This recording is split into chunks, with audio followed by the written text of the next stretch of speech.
കാരണവർ വധക്കേസ് എന്ന് പറയുന്ന കേസ് വളരെ കുപ്രസിദ്ധമായ ഒന്നാണ്. ഏതാണ്ട് ആ വിഷയത്തിലുള്ള ഒരു സിനിമ പോലും ഈ അടുത്ത കാലത്ത് വരികയും ചെയ്തു. ഇന്ദ്രൻസ് ഒക്കെ അഭിനയിക്കുന്ന ഒരു സിനിമ.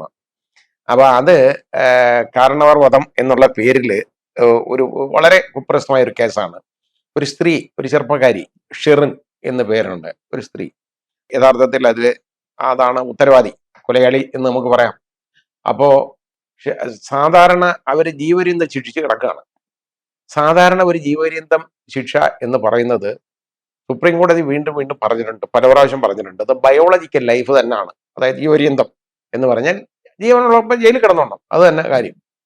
ഇപ്പോഴത്തെ നമ്മുടെ BNSS അമെൻമെന്റ് ഒക്കെ വന്നു കഴിഞ്ഞപ്പോൾ യഥാർത്ഥത്തിൽ ലൈഫ് എന്ന് പറഞ്ഞാൽ ബയോളജിക്കൽ ലൈഫാണ്. ലൈഫ് ഇംപ്രിസൺമെന്റ് എന്ന് പറഞ്ഞാൽ for the rest of the life എന്നാണ് വരുന്നത്.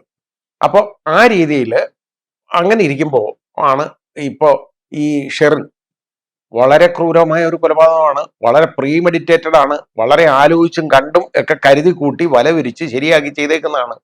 യഥാർത്ഥത്തിൽ ആ രീതിയിൽ അതെന്താ തൂക്കിക്കൊല കൊടുക്കാത്തെന്നുള്ളത് തന്നെ ഞാൻ ആലോചിച്ചുകൊണ്ടിരിക്കുന്ന ഒരു കേസായിരുന്നു. അപ്പൊ ആ പ്രതിക്കാണ് ഇപ്പോ 14 വർഷം അങ്ങോട്ട് തികഞ്ഞാൽ ഉടനടി, അതായത് 14 വർഷം എന്ന് പറയുന്നത് എല്ലാവരും ജീവപര്യന്തം എന്ന് പറഞ്ഞാൽ 14 വർഷമാണല്ലോ എന്ന് പറയും. എന്നിട്ട് ഇതിനകത്തൊക്കെ അവധിയുണ്ട്.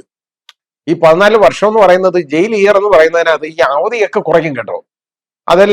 അതെല്ലാം കഴിയുമ്പോൾ യഥാർത്ഥത്തിൽ ഒരു 12 വർഷം, 12.5 വർഷം ഒക്കെ കാണുള്ളൂ.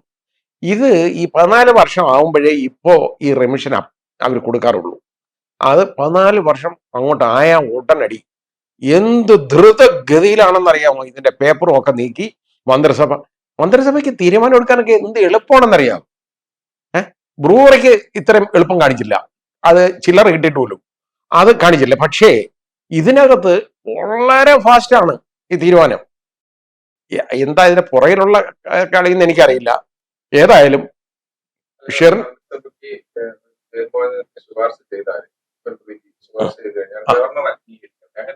ഉണ്ട്. അത് ഗവർണർ അംഗീകരിക്കണം.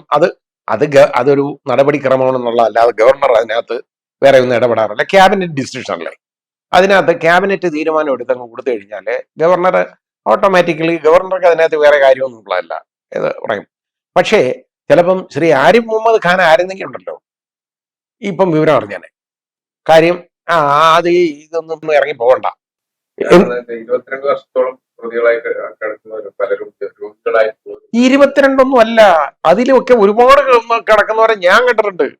ഞാൻ കൊടുക്കാതിരുന്നിട്ടുണ്ട്. കാരണം ജയിൽ അഡ്വൈസറി ബോർഡ് കൂടുമ്പോ അതിനകത്ത് ജില്ലാ ഐജിയും കളക്ടറും ഒക്കെയാണ് ഉള്ളത്, ജയിൽ DIGയും ഒക്കെ ഉള്ളതാണ്. അപ്പൊ അത് ഇതിനകത്ത് വരുമ്പോ ഞാൻ നോക്കുമ്പോൾ ഇത്രയും ക്രൂരായിട്ടുള്ള ചില ഇൻസിഡന്റ്, റേപ്പ്, അതിന്റെ കൂടെ കൊലപാതകം, ഇതൊക്കെ അങ്ങനെയൊക്കെ ഉള്ളതാണെന്നുണ്ടെങ്കിലുണ്ടല്ലോ. പിന്നെ അല്ലാതെ ആന്റിസിഡൻസ് വേറെ കാണും. അങ്ങനെയൊക്കെ ഉണ്ടെന്നുണ്ടെങ്കിൽ ഞാനൊരു കാരണവശാലും റെക്കമെൻഡ് ചെയ്യത്തില്ല, സമ്മതിക്കത്തില്ല. ഞാൻ ജില്ലാ ഐജി ആയിട്ടിരിക്കുന്ന ഒരു സ്ഥലത്തും ആ രീതി ഞാൻ കൊടുക്കാൻ സമ്മതിച്ചിട്ടില്ല. ഞാൻ തൃശ്ശൂർ ഞാൻ അത് നോക്കിയിട്ടുണ്ട്, പിന്നെ തിരുവനന്തപുരത്തും ഞാൻ നോക്കിയിട്ടുള്ളതാണ്. അത് പെർമിറ്റ് ചെയ്തിട്ടില്ല. അപ്പം നമുക്ക് ഈ അങ്ങനെ പെർമിറ്റ് ചെയ്തിട്ട് കഴിഞ്ഞിട്ട് വേണം ഇതൊക്കെ പടപടാന്നാണ് ഈ തീരുമാനം വന്നേക്കുന്നത്. അപ്പൊ ഇത് നമ്മൾ മനസ്സിലാക്കി ഈ ഷെറിൻ ഇതുപോലെ ചെയ്തതാണ്. അവര് ഏതായാലും ശരി ഇപ്പൊ ഇറക്കി വിടാൻ ഒരു തീരുമാനം എടുത്തു. അതാണ് ഏറ്റവും നല്ലൊരു തീരുമാനം കേട്ടോ. കാരണം എത്രയും പെട്ടെന്ന് ഇറക്കി വിടണമെന്നല്ലോ. ഒരു തന്നെ ജാമ്യം കൊടുത്ത് ഇറങ്ങി ആ ജാമ്യ വ്യവസ്ഥ ലംഘിച്ച് വന്നിട്ട് പോലും പോലീസ് അത് റിപ്പോർട്ട് ചെയ്യാതെ ഇരുന്ന് അവനെ തേനും പാലും കൊടുത്ത് വിട്ട ഒരു നാടാണ് നമ്മുടേത്. 2 കുഞ്ഞുങ്ങൾ അനാഥരായി മാറി. അപ്പൊ നമ്മൾ കണ്ടതാണ്. അതുപോലെ തന്നെ ഇനി ഇതിനെ ഇങ്ങോട്ട് വെളിയിലോട്ട് ഇറക്കി അത്യാവശ്യമല്ലേ ഇത് പെട്ടെന്ന് ഇറക്കി വിട്ടെങ്കിൽ എന്ത് കുഴപ്പമാണ്. 22-25 വർഷം ആയിട്ട് ജയിലിൽ കിടക്കുന്ന ആളുകളെ എനിക്കറിയാം. പിന്നെ യഥാർത്ഥത്തിൽ എൻഡൈറ്റിൽഡ് ആയിട്ടുള്ള ചിലരുണ്ട്, 22 വർഷമൊക്കെ കിടന്നിട്ട് രോഗികളായിട്ട് കിടക്കുന്ന ആളുകളുണ്ട്. അവർക്ക് ഇതൊന്നും കിട്ടത്തില്ലല്ലോ. ഈ സ്ത്രീക്ക് നേരത്തെ പരോളും ഇഷ്ടം പോലെ കിട്ടിയിട്ടുണ്ട്.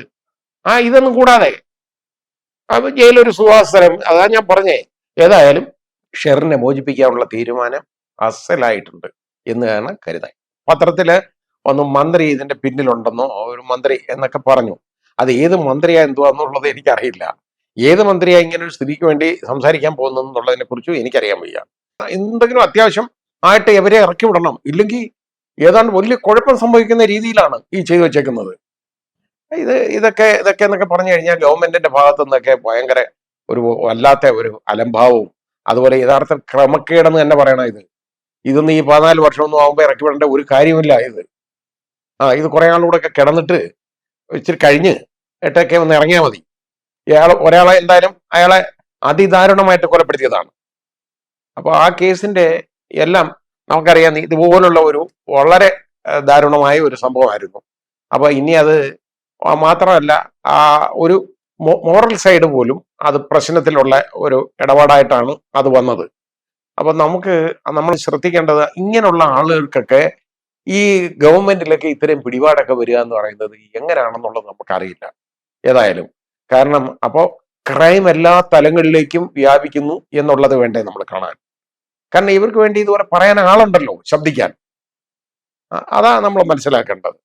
ഏതായാലും ആ തീരുമാനം വലിയ തീരുമാനമാണ്.